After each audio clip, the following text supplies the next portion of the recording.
जय हिंद दोस्तों, स्वागत है आपका पंकज फौजी ग्रुप पे। आज की वीडियो आपके लिए इंपॉर्टेंट होने वाली है। आज हम बात करने वाले हैं, जी हाँ, आज हम बात करने वाले हैं एसएससी। क्योंकि आपको पता है कि आज के टाइम पे एसएससी की कितनी मारामारी है, वैकेंसी भी ज़्यादा नहीं आई हैं, तो आज हम उसी के बारे में हम बात करेंगे। और आपको एसएससी जीडी हो, देखिए एसएससी जीडी हो, या आप बात करें एसएसबी हेड कांस्टेबल मिनिस्टर, जी हाँ, एसएसबी हेड कांस्टेबल मिनिस्टर की बात करें, दोनों ही एग्जाम में आपको जीके देखने को मिल जाएगा। 25 क्वेश्चन सभी में है। हेड कांस्टेबल मिनिस्टर की बात करें तो दोनों ही आपके में ये जीके की जो वीडियो है आपके लिए इंपॉर्टेंट हो जाती है। तो इस वीडियो में हम 25 जीके के टॉप 25 क्वेश्चन की बात करेंगे। उसमें से आप कितना ले आते हैं।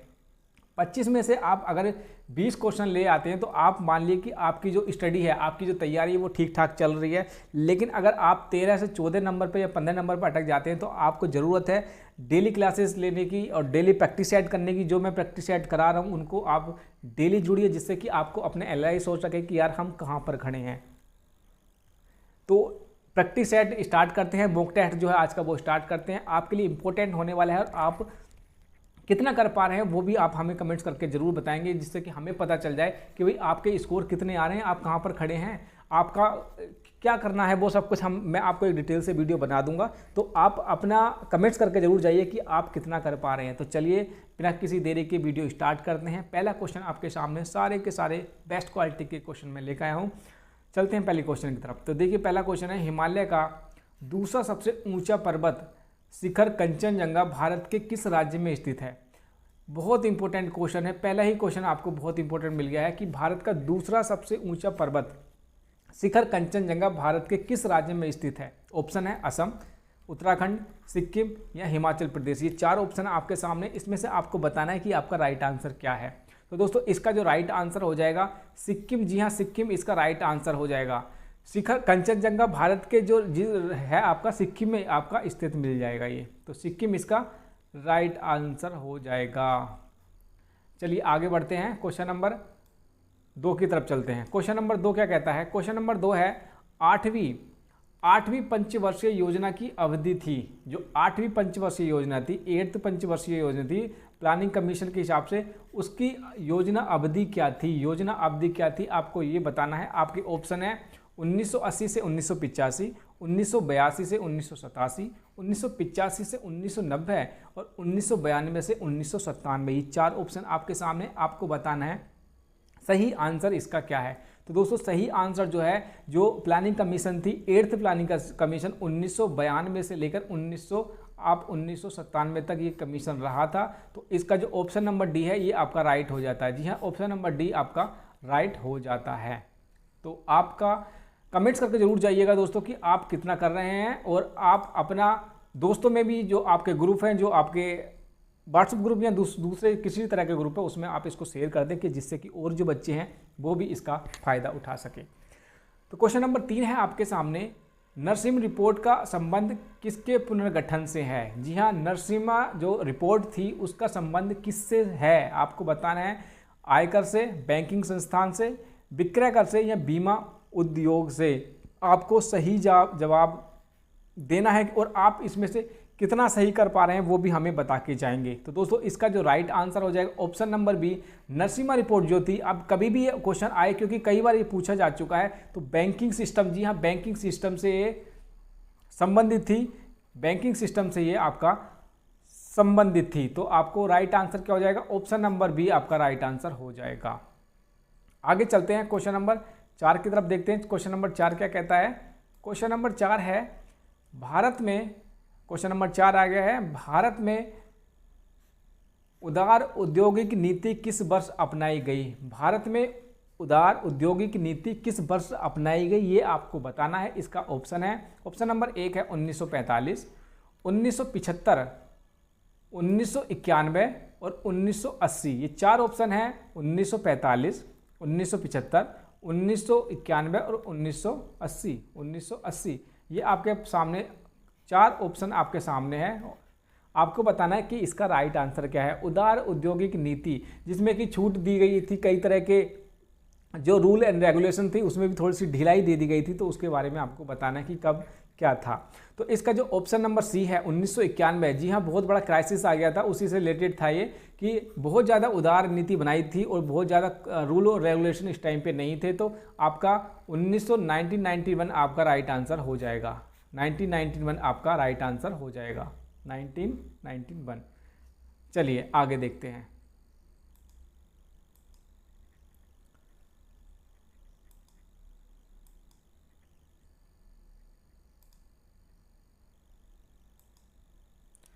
आगे देखते हैं क्वेश्चन नंबर 5 की तरफ। क्वेश्चन नंबर 5 है आपके सामने। क्वेश्चन नंबर 5 है आपके सामने, रघुवंश महाकाव्य के रचनाकार हैं। रघुवंश महाकाव्य के रचनाकार कौन है, ये आपको बताना है। ऑप्शन है आपका, ये है क्वेश्चन आपका, रघुवंश महाकाव्य के रचनाकार कौन है। ऑप्शन है भवभूति, सुद्रुग, कालिदास या नागार्जुन। ये मैंने जो मेरी हिस्ट्री वाली क्लासेस थी, इतिहास के बारे में मैंने बताया था, सुद्रुग ने कौन सी लिखी थी, एक मुद्रा राक्षस, और एक और बताया था मैंने आपको, 2 बहुत इंपॉर्टेंट बुक थी। ये काफ़ी बार पूछा जाता है और यही काफ़ी बार एग्जाम में, जब मैं एग्जाम देता था तब भी ये क्वेश्चन पूछा जाता था। एक मक्षकटिका थी और एक थी क्या, सुद्रुग ने लिखी थी, और एक और कवि थे, आई थिंक सो, मैं भूल रहा हूँ उनका नाम क्या था।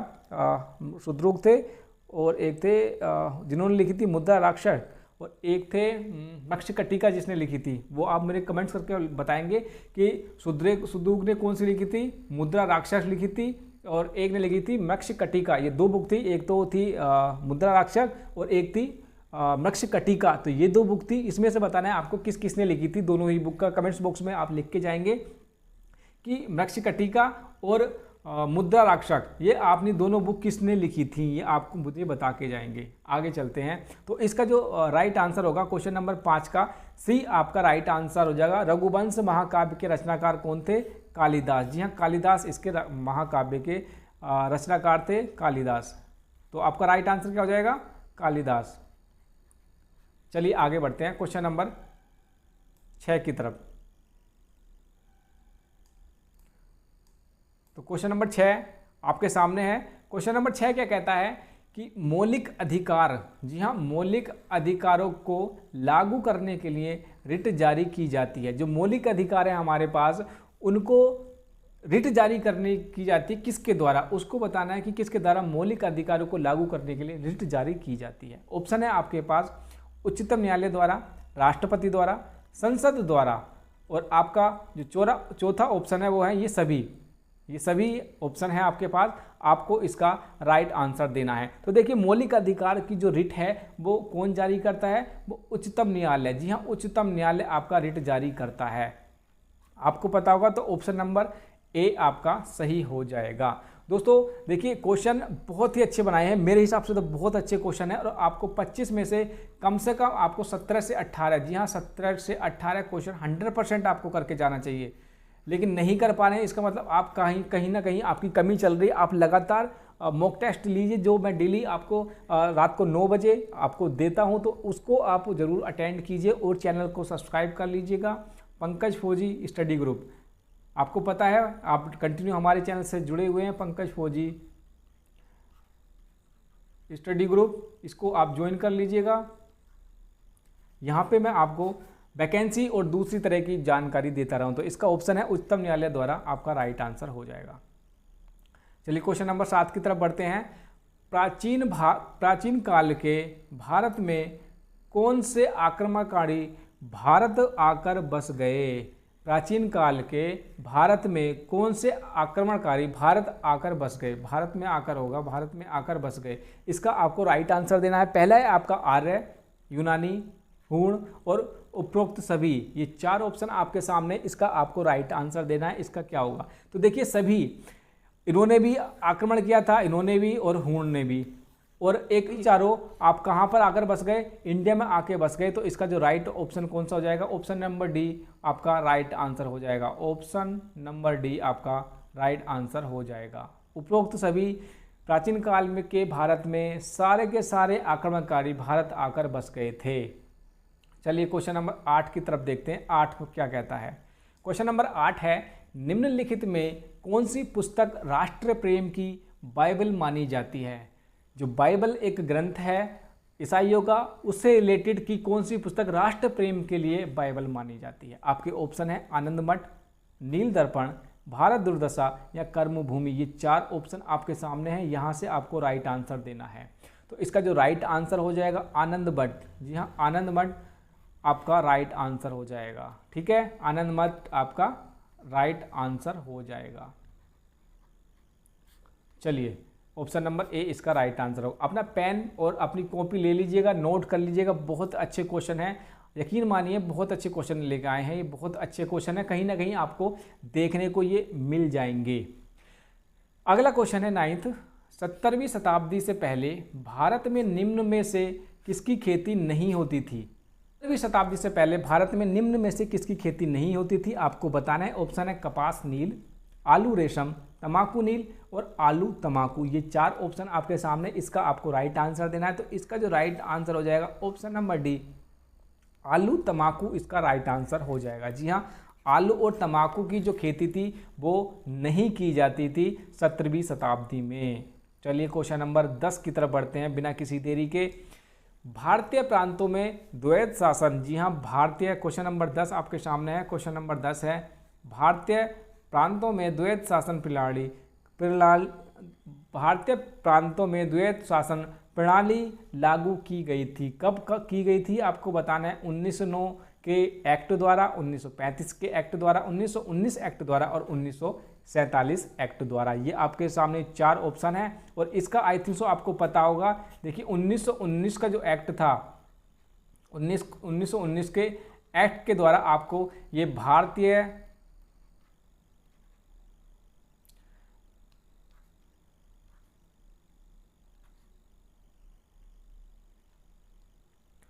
थोड़ा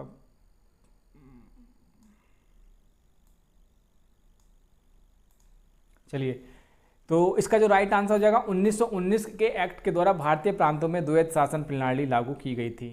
ठीक है, चलिए आगे बढ़ते हैं। दोस्तों चैनल सब्सक्राइब कर लेना और अपने दोस्तों में शेयर कर देना। और इसकी पीडीएफ जो है मैं अपने टेलीग्राम ग्रुप पे डाल दूंगा, वहाँ से भी आप इसको ज्वाइन कर सकते हैं। टेलीग्राम ग्रुप का जो नाम है पंकज फौजी नाम है, वहाँ से भी आप इसको जुड़ सकते हैं। पंकज फौजी ग्रुप, ये चैनल का नाम है टेलीग्राम ग्रुप, यहाँ से जुड़ सकते हैं और वहाँ पे मैं ये सारा इसका डाल दूंगा। 1194 ईस्वी में चंदावर का युद्ध मोहम्मद गोरी ने किसके साथ लड़ा था? आपको बताना है। 1194 में चंदावर का युद्ध मोहम्मद गोरी ने किसके साथ लड़ा था? आपको 11वां क्वेश्चन का आंसर देना है और इसका आंसर में बताना है। देखिए ऑप्शन है आपके पृथ्वीराज चौहान, जयचंद और जयपाल। आपको राइट आंसर देना है। तो इसका जो राइट आंसर हो जाएगा दोस्तों ऑप्शन नंबर बी, जयचंद के साथ इन्होंने लड़ा था। जी हाँ, जयचंद इसका राइट आंसर हो जाएगा। जयचंद इसका राइट आंसर हो जाएगा। ठीक है, ऑप्शन नंबर बी इसका राइट आंसर है। चलिए 12वें क्वेश्चन के आगे बढ़ते हैं।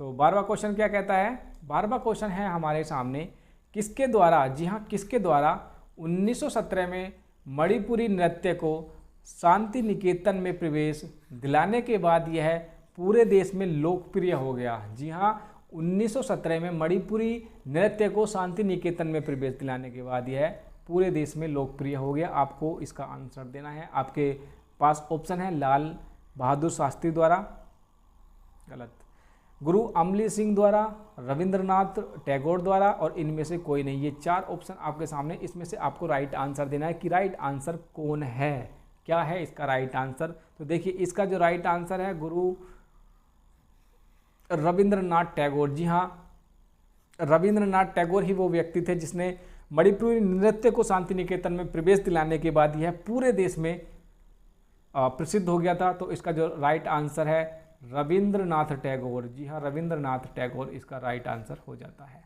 ठीक है, आगे बढ़ते हैं क्वेश्चन नंबर 13 की तरफ। क्वेश्चन नंबर 13 क्या कहता है? देखिए क्वेश्चन नंबर 13 बोल रहा है कि तमिलनाडु के सर्वाधिक महत्वपूर्ण एवं लाभदायक नदियों में कौन शामिल नहीं है? बताइए।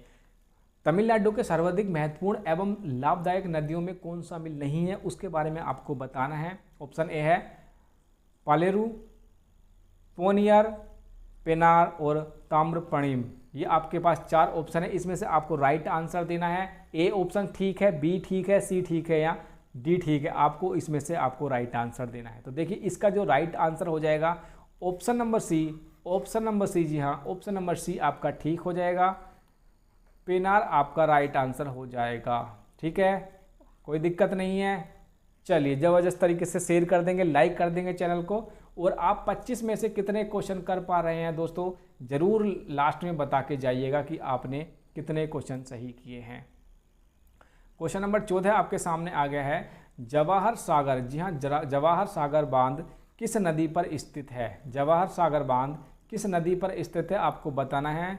जवाहर सागर बांध, जवाहर सागर बांध के बारे में यहाँ पर बात हो रही है, तो आपको पता होगा। इसका ऑप्शन है आपके कृष्णा, चंबल, बेतवा और सतलज। ये 4 ऑप्शन आपके सामने है। राइट आंसर आपको इसमें देना है। तो इसका जो राइट आंसर है, आई थिंक सो आपको पता होगा। देखिए चंबल इसका राइट आंसर हो जाएगा। जी हाँ, चंबल इसका राइट आंसर हो जाएगा। तो ऑप्शन नंबर बी इसका राइट आंसर है। जल्दी जल्दी करेंगे, जल्दी जल्दी करेंगे, इतना टाइम नहीं है दोस्तों, टाइम कंज्यूम नहीं करना है। और डेली शाम को 9 बजे, जी हाँ 9 PM पे हम डेली आ जाते हैं आपके लिए क्वेश्चन पेपर लेकर, पेपर सेट लेकर। तो आप डेली जुड़ेंगे 9 बजे शाम को। क्वेश्चन नंबर 15 की तरफ चलते हैं। क्वेश्चन नंबर 15 है, अंतर्राज्य परिषद की नियुक्ति कौन करता है? अंतर्राज्य परिषद की नियुक्ति कौन करता है, आपको बताना है। प्रधानमंत्री, राष्ट्रपति, लोकसभा अध्यक्ष और केंद्रीय गृह मंत्री। ये 4 ऑप्शन आपके सामने। काफ़ी अच्छा क्वेश्चन है, कई बार ये पूछा जा चुका है, तो काफ़ी अच्छा क्वेश्चन है, इसको आप बताएंगे। तो क्वेश्चन नंबर 15 का जो राइट आंसर हो जाएगा राष्ट्रपति, इसका हो जाएगा राष्ट्रपति। जी हाँ, राष्ट्रपति इसका राइट आंसर हो जाएगा। चलिए आगे देखते हैं। क्वेश्चन नंबर 16 की तरफ बढ़ते हैं। क्वेश्चन नंबर 16 क्या कह रहा है? तो क्वेश्चन नंबर 16 कह रहा है कि निम्नलिखित समादेशों में से कौन सा समादेश किसी अवैध व्यक्ति से सरकारी पद को बचाने के लिए जारी किया जाता है?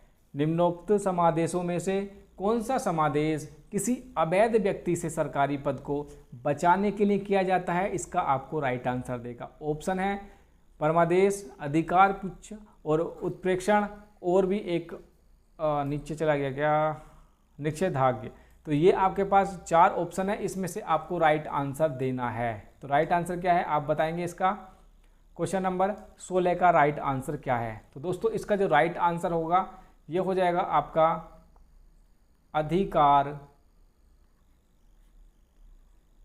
पक्ष। ऑप्शन नंबर बी आपका राइट आंसर हो जाएगा। जी हाँ, ऑप्शन नंबर बी आपका राइट आंसर हो जाएगा। चलिए 17 नंबर पर चलते हैं।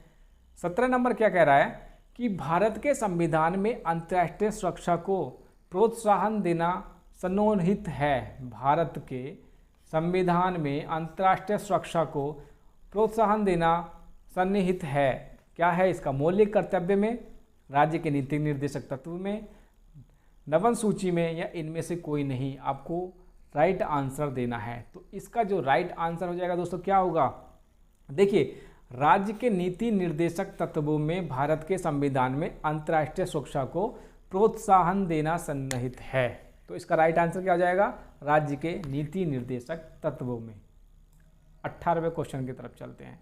दोस्तों आप कितना कर पा रहे हैं आप ज़रूर कमेंट्स करके जाइए, जिससे कि हमें भी पता चल जाए कि आप कितना कर पा रहे हैं। क्वेश्चन नंबर 18 है, राज्यों के गवर्नर संविधान के अंतर्गत किसके प्रति अपने आचरण के लिए उत्तरदायी होते हैं?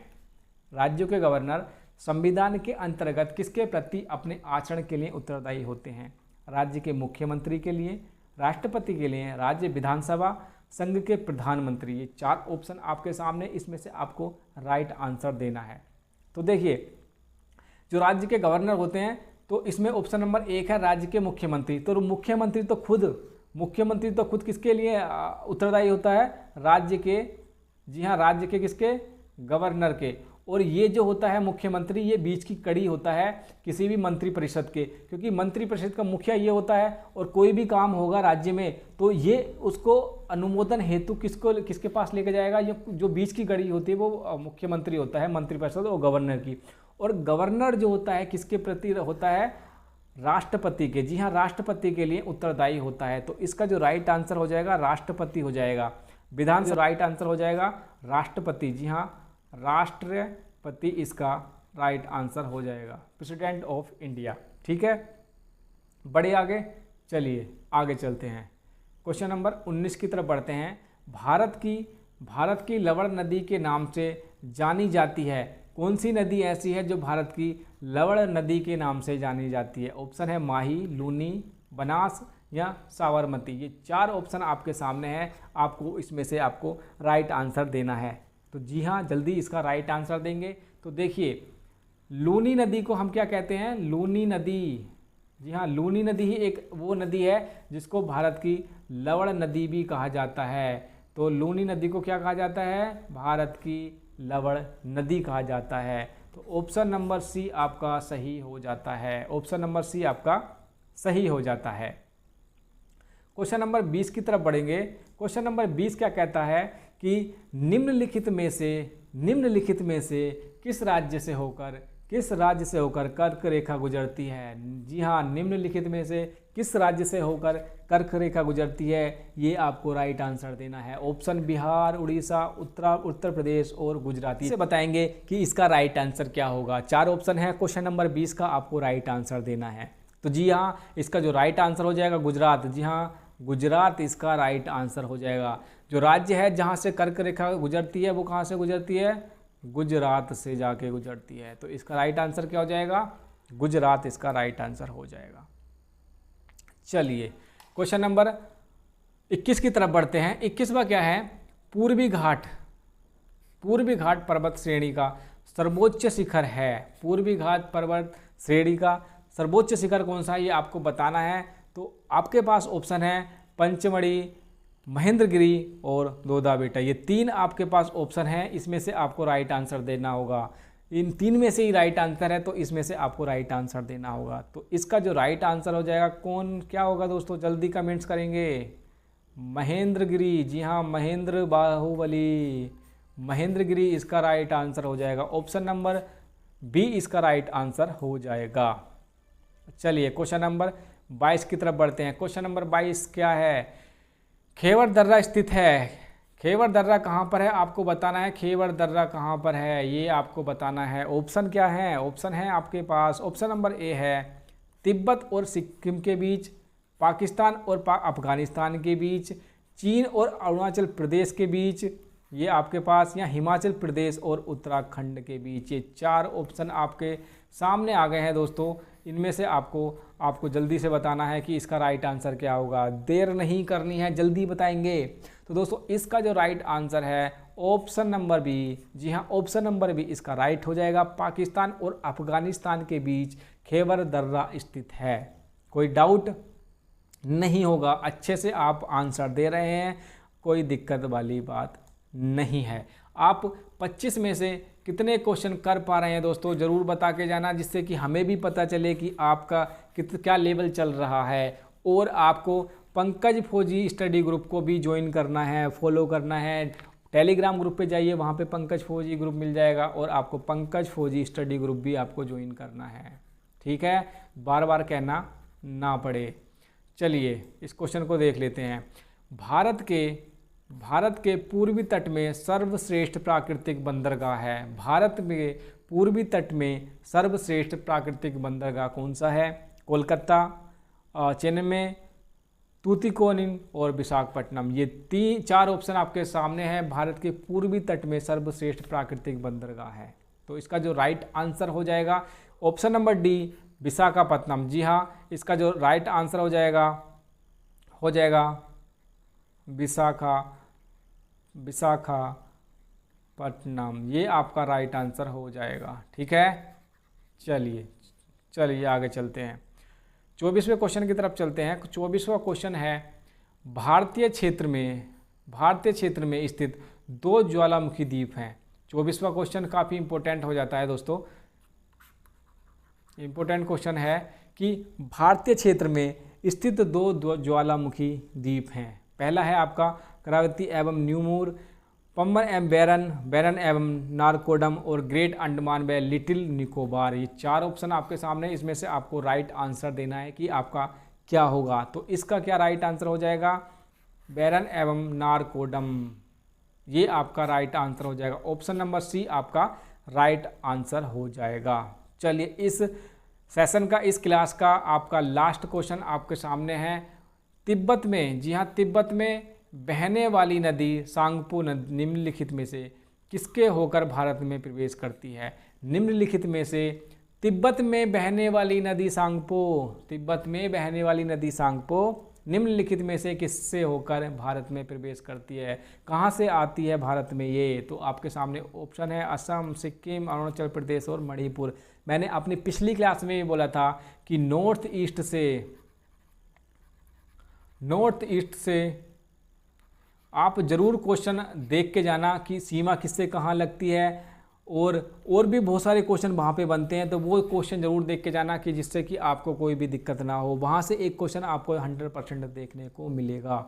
तो देखिए सांगपो जो है वो कहाँ से निकलती है, आपको मिलती है अरुणाचल प्रदेश। जी हाँ, अरुणाचल प्रदेश, ये आपका राइट आंसर हो जाएगा दोस्तों। अरुणाचल प्रदेश इसका राइट आंसर हो जाएगा। ठीक है, तो दोस्तों आप इन 25 में से कितने क्वेश्चन कर पाएँ ज़रूर बता के जाना। और मैं बता दूं कि अगर आपने इन 25 क्वेश्चनों में से 18-19 पे भी पहुंच गए, क्योंकि काफ़ी हार्ड लेवल था इनका क्वेश्चनों का, तो 18 से अगर 19-20 तक भी पहुंच गए हैं तो आपकी जो स्टडी है वो ठीक ठाक चल रही है, कोई दिक्कत वाली बात नहीं है। देखिए सब कोई परफेक्ट नहीं होता, लेकिन अगर आप 13-14 पर अटक रहे हैं, 15 पर अटक रहे हैं, तो समझ लिए आपके ऊपर घंटी बज रही है, आपके ऊपर घंटी बज रही है। आपको तैयारी करनी पड़ेगी और मेहनत करनी होगी, और मेहनत कीजिए और मेहनत कीजिए। मैं डेली आपके लिए शाम को 9 बजे, जी हाँ 9 PM पे आपको एक मॉक टेस्ट लेके आऊँगा। आप कमेंट्स करके बताएंगे आपको जो मॉक टेस्ट चाहिए, हिंदी का चाहिए, आप क्या हिंदी की